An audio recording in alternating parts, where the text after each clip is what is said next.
jurnal atau saat membuat jurnal atau makalah itu menggunakan bahasa Inggris yang lebih apa ya, caranya lebih terlihat gaul. Nah, jadi menurut saya melemahnya bahasa Indonesia terjadi karena perannya di ranah akademik, bukan karena sikap atau gaya mahasiswa yang lebih terlihat pengen gaul atau kayak mengikuti zaman atau tren gitu. Tapi menurut saya itu dalam ilmu bahasa, kuat atau lemahnya bahasa itu ditentukan oleh sikap orang-orangnya yang memakannya. Kayak misal apa ya, kalau anak muda yang memakai bahasa Indonesia yang baik, maka nilai bahasanya itu turun. Akibatnya orang merasa bahasa Inggris lebih bergengsi gitu. Karena itu di kampus bahasa asing itu lebih sering dipakai untuk perkuliahan kayak semisal apa karya ilmiah gitu ya. Jadi dominasi bahasa Inggris di perguruan tinggi itu bukan penyebab utama, tetapi akibat dari menurunnya sikap bangsa yang menurunnya sikap bangga terhadap penuturnya sendiri. Saya kurang sepakat dengan argumen tersebut ya, karena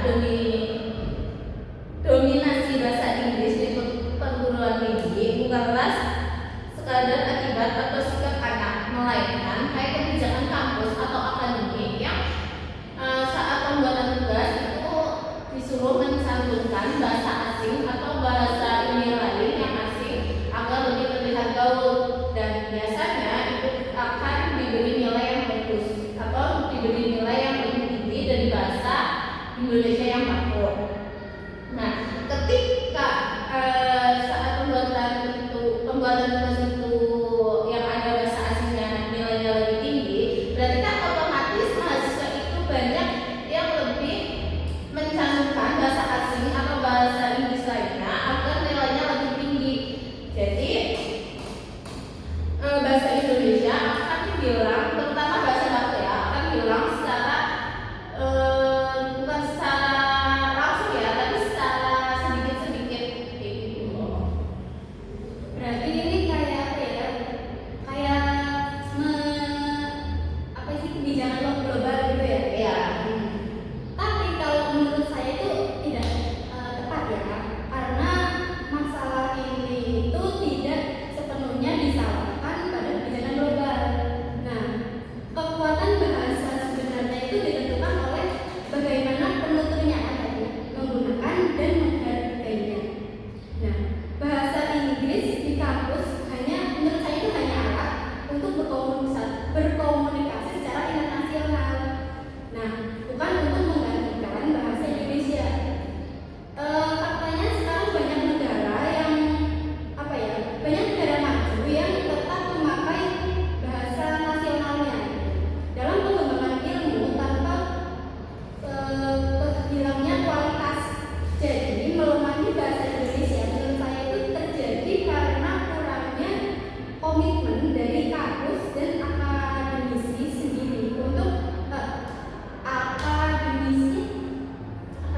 akademik ya untuk mempertahankan sebagai bahasa ilmu. Ya, tapi menurut saya itu argumen itu enggak tepat ya, bukan enggak tepat, kayak kurang tepat ya. Argumen tersebut kurang mempertimbangkan tekanan sistematis dalam dunia akademik global. Nah, meskipun bahasa Inggris disebut hanya sebagai alat komunikasi, pada praktiknya bahasa ini menjadi standar registrasi melalui publikasi. Jadi gimana ya? Kadang bahasa itu tidak hanya menggunakan saat komunikasi, tetapi juga menggunakan bahasa itu sebagai bahasa yang dianggap lebih gaul dalam penggunaannya ketika digunakan secara pribadi. Nggak usah dari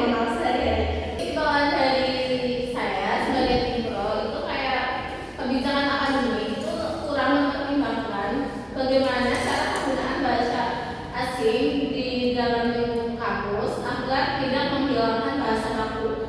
Jadi harusnya bahasa baku